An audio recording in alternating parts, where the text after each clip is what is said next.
Now let's focus on OpenPGP, or GNU Privacy Guard, which is included with Red Hat Enterprise Linux version 5 as well as other Linux distributions. The purpose of GPG or GNU Privacy Guard is to provide encrypted services for email as well as data transmissions. So as a consequence, it provides confidentiality, and via digital signature support, it provides integrity. Let's open a shell, and we'll launch an instance of gedit, opening our notes to discuss how GPG is implemented and how it works within the Red Hat Enterprise 5 environment. So let's scroll down towards the bottom of the text as usual. We'll be on our notes and set up a section labeling it OpenPGP / or pipe GNU Privacy Guard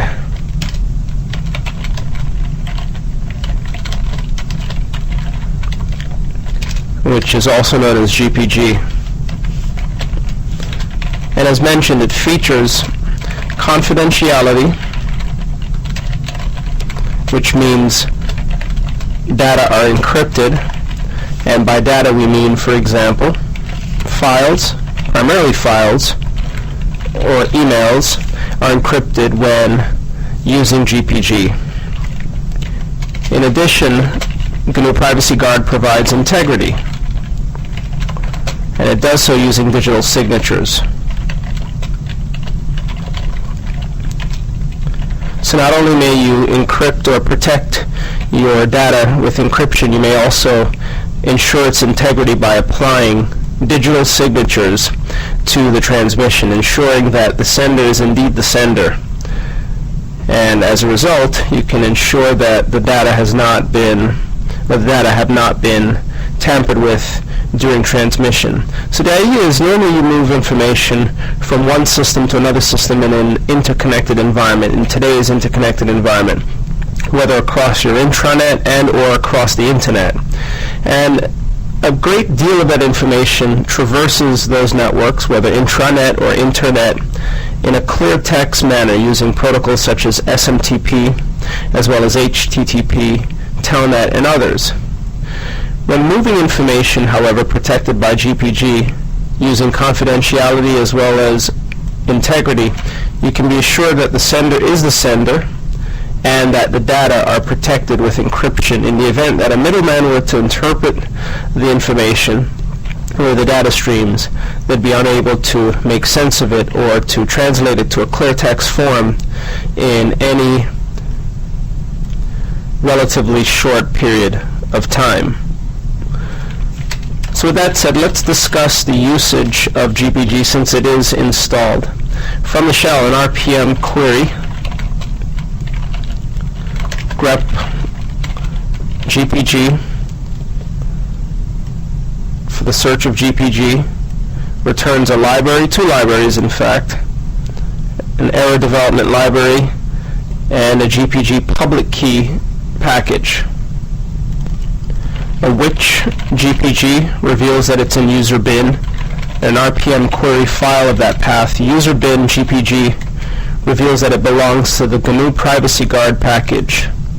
Let's go ahead and enumerate the contents of this package using its most unique characters and RPM query list. And here we'll see momentarily the items included within the package.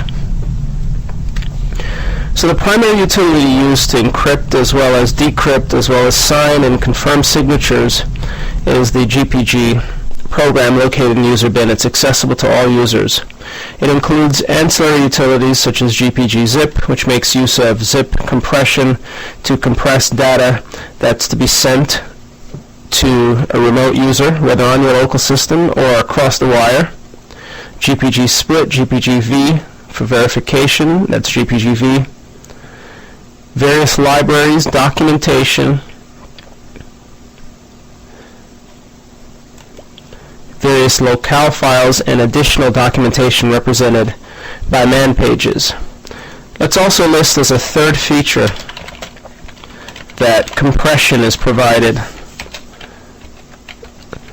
by GPG, which means when you compress a file and send it to a remote system, you will see that it is usually smaller than the source file, if the source file is considerably large or large enough to benefit from compression.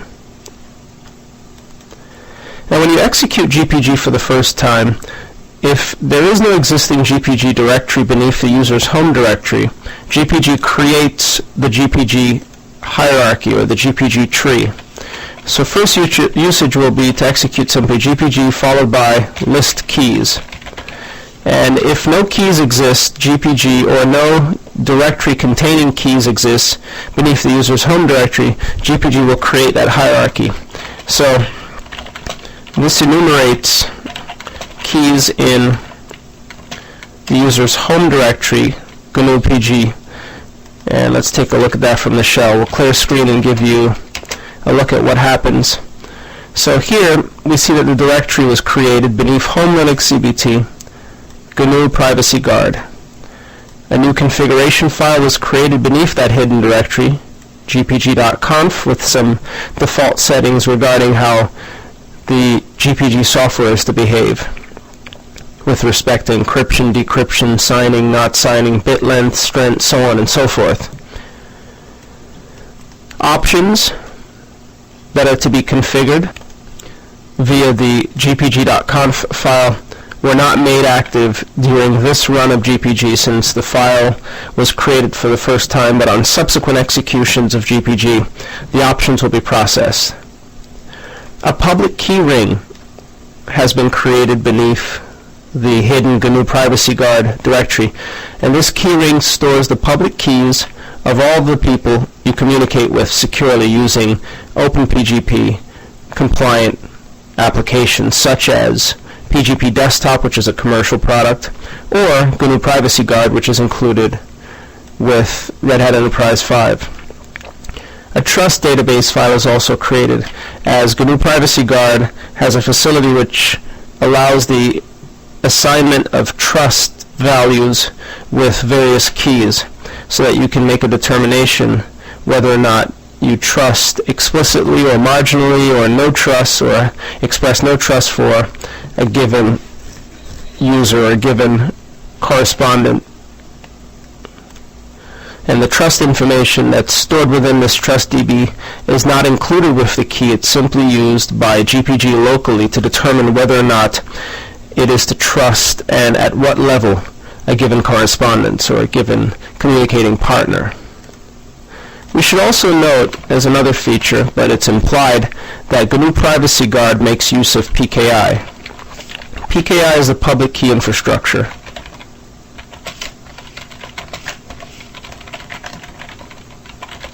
And in the PKI, or public key infrastructure, the software makes use of public and private keys. So it maintains key pairs based on public as well as private keys. So for each key pair, there's a public key and a private key pair, or a private key, that is. The public key is used to encrypt data to a recipient. So used to encrypt data to a recipient. Whereas the private key is used primarily to decrypt data from a sender. So when you encrypt information to a recipient, you use the recipient's public key, and only the recipient with the appropriate or corresponding private key will be able to decrypt communications or correspondence based on the public key. So this relationship is really tight, and it ensures that only one person, unless the one person's or the person's private key has been compromised, but barring that, only one person will be able to decrypt communications based on the public key. Now, the public key is meant to be shared with the public. It's meant to be published on websites, sent via email, provided as attachments, and shared by whatever means you see fit. Whereas the private key is meant to be secured beneath the user's home directory in the hidden GNU Privacy Guard subdirectory. Let's navigate into that hidden directory to take a brief look at what's been created, and we see again the GPG conf file, which contains configuration options, and if you execute a man of GPG, you'll see various options that are supported by gpg.conf. The public keyring, which is a database file. A file against it will tell us that it's empty, but once it contains values, it will return that it's a format that's used by GPG. And the trust database file. We currently have no private keys defined, and as a result, the file is yet to have been created. So with that said, we should generate a PKI pair, or a public key infrastructure pair, in order to begin communications, and we'll then follow that up by encrypting information to ourselves. So with that said, GPG gen key, and this process can take a while. It generates a PKI key pair for the current user, which includes the private key. This is required in order to communicate securely with anyone with OpenPGP compliant software. Let's give this a try, and as you see, it returns options regarding the key types that we'd like to create. We see that the default is to create a DSA and LGAML key pair set. The DSA type or encryption algorithm is used for signatures, digital signatures, whereas the LGAML encryption algorithm is used for encryption. So DSA signatures or digital signatures, LGAML encryption. But you may optionally create a key for signing purposes only based on DSA or based on RSA.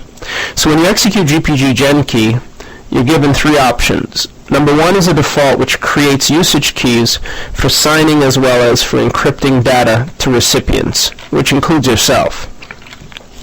If you simply press enter, number one's the default, and you're presented with the bit length that you are allowed to create your keys based on, including a minimum and a maximum, 1024 through 4096.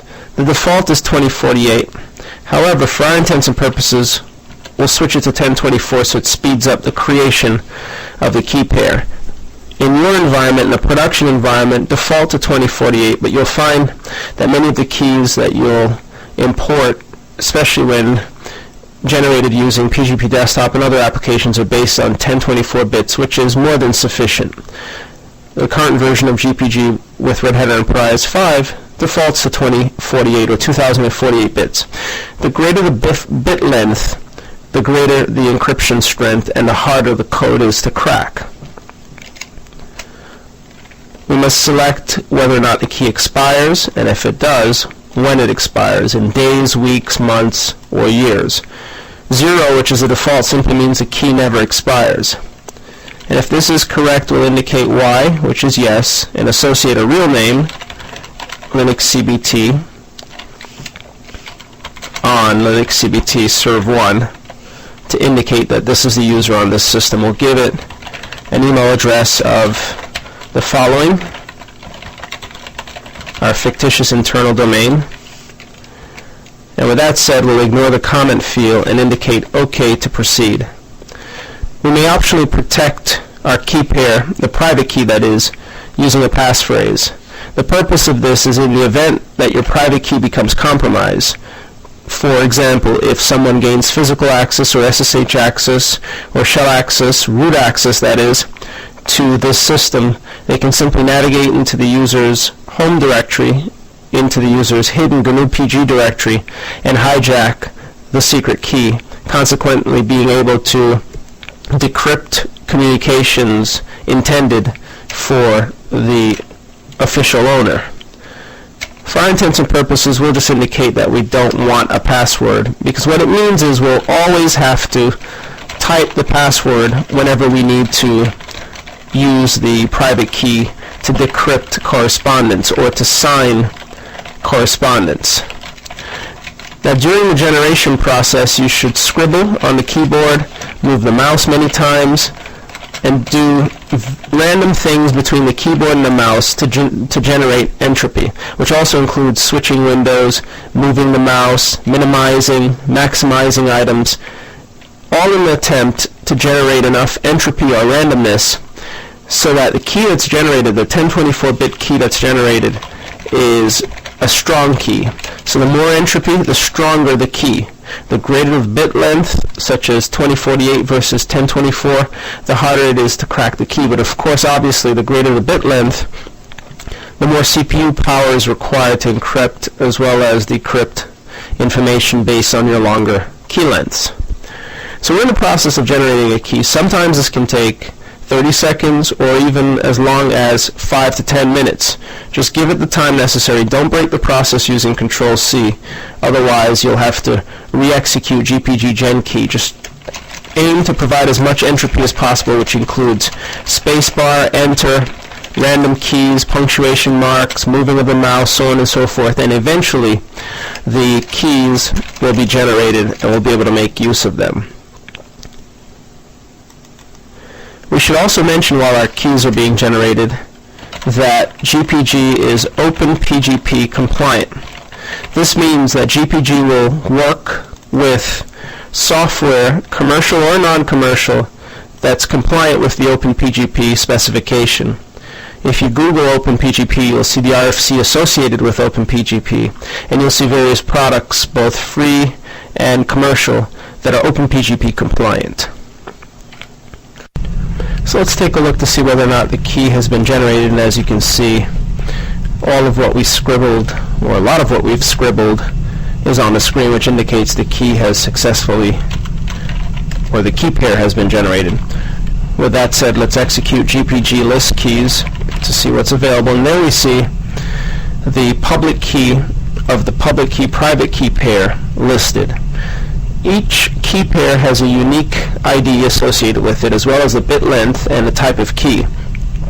The D, the uppercase D that you see next to 1024, indicates that the key is to be used for digital signatures, followed by the unique ID that's associated with this DSA key. It's of a type public, and it has one user ID associated with it. A given key can have multiple user IDs associated with it in the event that you have multiple identities. There's an associated sub or subordinate key, which is also of bit length 1024, with a lowercase g next to it, indicating that it's an encryption key. It has a unique key ID, and it is bound to the master public key. So there's a master public key, which is the DSA key, which has one UID and one sub key. Together, we're able to encrypt and decrypt information, or have others encrypt to us or encrypt to ourselves, and decrypt with the corresponding secret key or private key. So now we've got a key pair in place. You may also list your secret keys using the secret keys option. Instead of list keys, it's list secret keys, and you'll see the same IDs for the master private key that corresponds to the master public key, as well as for the master encryption key, as you do on the public side of things. So the key pairs wear the same IDs, and we're now ready to encrypt information to ourselves, such as a text file. So that leads us to the next usage, and that is to encrypt information to ourselves. So we need a text file. We'll create a text file. We'll call it sample.txt, which will have some information in it, perhaps the numbers 1 through 10. And then we'll GPG encrypt with a recipient of our username, which can be any key piece of information listed on the public key chain, the public key ring, such as Linux CBT, or it could be the email address or the key ID. Either or will work. Followed by the optional ARMOR option, which provides encryption using ASCII ARMOR format, followed by the name of the file, which we'll call sample.txt. So this encrypts sample.txt using our, and that's Linux CBT's public key. But of course we need to create sample.txt. We'll use sequence to do so. Sample.txt. And now when we cat sample.txt, you'll see that it includes the numbers 1 through 10.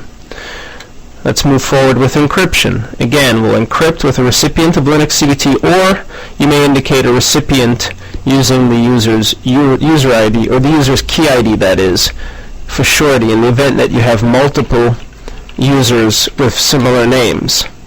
So to avoid confusion, you may use the ID of the key as opposed to the ID of the recipient user.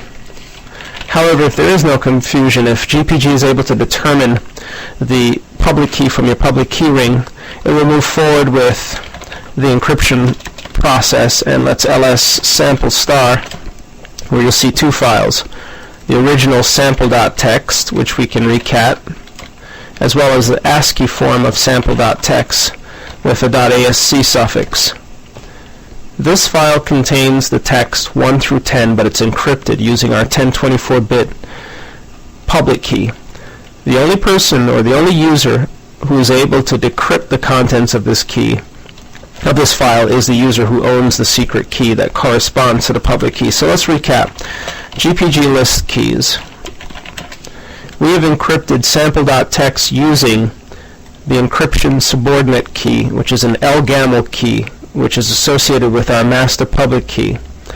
The only user who may decrypt this particular text file, which is in ASCII armored format, is the user who owns or has access to or has a secret key ring which includes this particular secret key.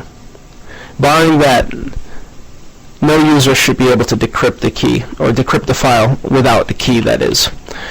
So let's prove it. We'll attempt to decrypt the correspondence using the GPG decrypt option, followed by the file, sample text ASC. Now what happens is as follows. It dumps to the screen the contents of the file. It tells you that it was encrypted with a 1024-bit LGAML key with the following ID, when it was created, and the UID or UIDs associated with the key, followed by the contents of the file. So our fourth usage is a simple decrypt, which is executed using GPG decrypt instead of encrypt, followed by the name of the encrypted file, which in our case is sample.txt.asc. Now, sample.txt.asc is only one of multiple forms, one of two primary forms that we may use to encrypt information. This is an ASCII form, but we may optionally or alternatively use a binary form by not indicating armor. So another usage would be as follows. Let's find in our history, and we'll just remove the armor option. We'll encrypt to the given recipient without the armor option, sample.txt. We'll echo the exit status, and then ls sample star, where you'll see, in addition to the source file and the .asc file, which is the ASCII armored file, there exists a .gpg file. By default, GPG appends a suffix GPG if you don't use the armor option, as we did earlier, whereas other applications, such as PGP Desktop and other commercial products, will tend to assign or append a PGP suffix. Regardless of the suffix, so long as the applications are OpenPGP compliant, you'll be able to decrypt the information in it, and of course, providing you have the appropriate secret key to decrypt, you'll be able to decrypt the contents of the file.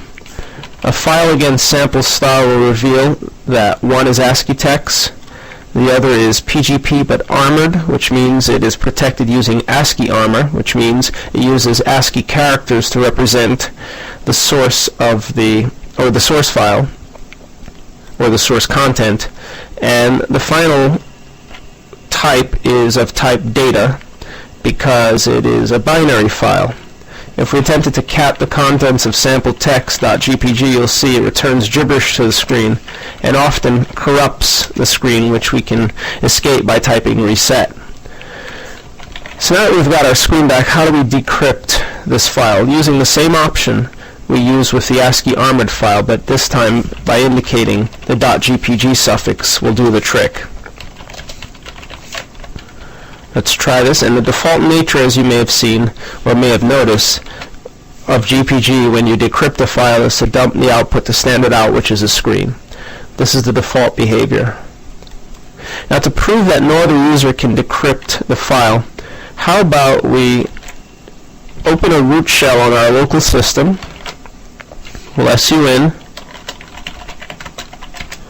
And once in as root, we'll attempt to, and we'll look at the sample files, decrypt sample.txt.asc. We certainly can cat sample.txt, it's ASCII text. But if we attempt to decrypt either of the two encrypted files, you'll see that it'll fail. And it tells us that the secret key is not available. So regardless of Linux or Unix or Windows or any operating system permissions, we are not able to decrypt the file without the appropriate secret key on file. GPG knows the ID of the key that was used to encrypt the file, and it was able to search our secret key ring as root to determine that we don't have that key ID on file. In fact, we have no secret keys on file, so we are unable to decrypt the file. Doesn't mean we cannot import the secret key. We certainly can. We can import that secret key as any user and commence to decrypting and encrypting as the user, or pretending to be that user. We certainly can. But in our case, we don't have access, so we can't decrypt the file. So as far as we're concerned, it's protected. If we cat the contents of sample text ASC, it will reveal the ASCII armored content. Ditto for the GPG file, which tends to corrupt the screen, where we are unable to make sense of the contents of either file because they're both protected by GPG, which is OpenPGP, GPG protection, using the 1024-bit LGAML key. So we can encrypt, decrypt, so on and so forth. Just to quickly recap, we use our public key, or a remote user's public key, to encrypt information. So when sending information or transferring information between two parties, each party uses the other party's public key to encrypt the communications, whether it's an email message or a normal file. The recipient uses their private key, which should be guarded, to decrypt communications from the sender. And with that said, you have a public key, private key methodology framework that's in place, which ensures that so long as you protect your private key ring, users will be unable to make sense of or interact with your files. We haven't looked at the GNU Privacy Guard directory post private key creation. Let's take a look at that.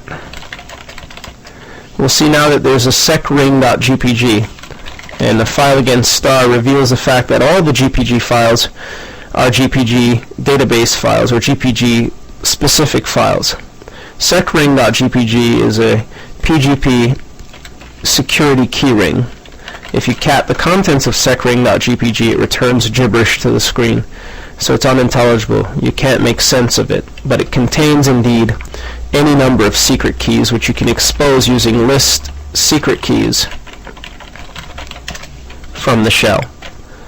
And this is the secret key used to decrypt information encrypted using the public key. Now this methodology, this framework works regardless of whether you're communicating locally between the same user or multiple users, or remotely with other users. So for example, in a separate shell, let's drop the root shell and SSH as root over to, or as perhaps Linux CBT over to Linux CBT Media 1. And once there, we'll GPG, and it's throwing a little error. We'll execute GPG list keys to see what's available. So this remote user has a GPG key. If we were to export this key and import it into our local system, we can then encrypt information from our local system to the remote user and have that remote user decrypt the correspondence. So to export your public key, use GPG export. And if you have multiple keys, indicate the key ID. So GPG export with the optional ASCII armored A option will provide the key in ASCII armored format. This can be copied directly at the shell or saved to a file and imported either way. GPG, just like many Unix utilities, will read input from standard in or from a file. On our local system, we'll GPG import, which waits on standard in for us to paste the key. We'll Control-Shift-V, and once the key has been pasted, we'll execute Control-D. At the end of the process, GPG returns a total number of keys processed as well as a total number of keys imported. In our case, we see a perfect output or perfect result, 1 and 1. So briefly, GPG export dumps public key to std_out or standard out. Conversely, GPG import waits on std in for user to paste a key for import. But of course we could have specified a file name as well. So now when we execute GPG list keys, we'll see that in addition to our key, which was generated on this given date, we have the remote user's key, and we can encrypt information to that remote user, such as the sample.txt file, by indicating the user's key ID. Either key ID will work, the LGAML or the DSA. Doesn't matter. When you encrypt data, GPG knows to use LGAML. When you sign information or sign a key, GPG knows to use the DSA or the RSA key that you have for signing purposes. So let's remove sample.txt.start to be sure that we only have sample.txt, and then we'll GPG encrypt this particular file for the remote user. Now there is a short option for encrypt, and we also can indicate a short option for the recipient by pasting the key ID and E to encrypt, followed by the name of the file, sample.txt.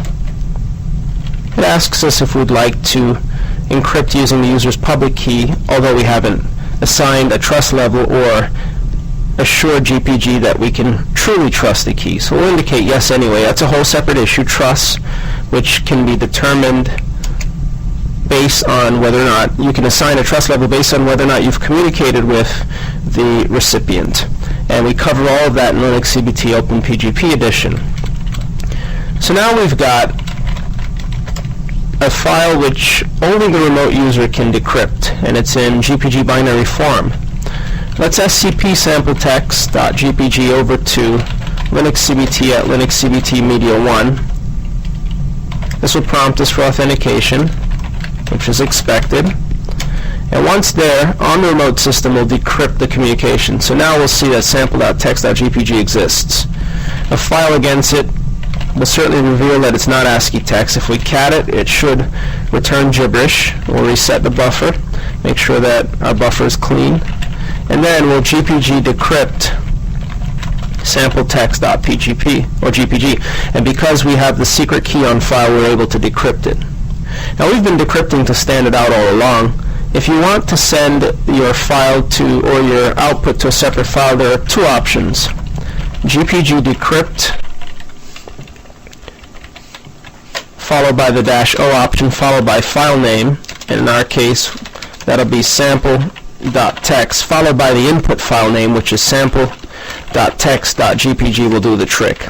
And the other option is to use standard output redirection. Let's give this a try. And an echo of the exit status returns nicely, and now we have sample.txt with none of the GPG output. The other option again would be as follows: decrypt but send the output to sample.txt using output redirection. So in either case, you're able to interact with the file. So we've covered a little bit about how GPG works. It's really straightforward, but again, the features include confidentiality, integrity, files are compressed by default, it uses public key infrastructure, which includes public keys and private keys, and it is OpenPGP compliant. For much more information on GPG as it's implemented within Red Hat, SUSE, or any Linux distro, take a look at Linux CBT OpenPGP edition. But this is enough for you to at least encrypt, decrypt, exchange keys, so on and so forth. But there are myriad more features supported by this wonderful application.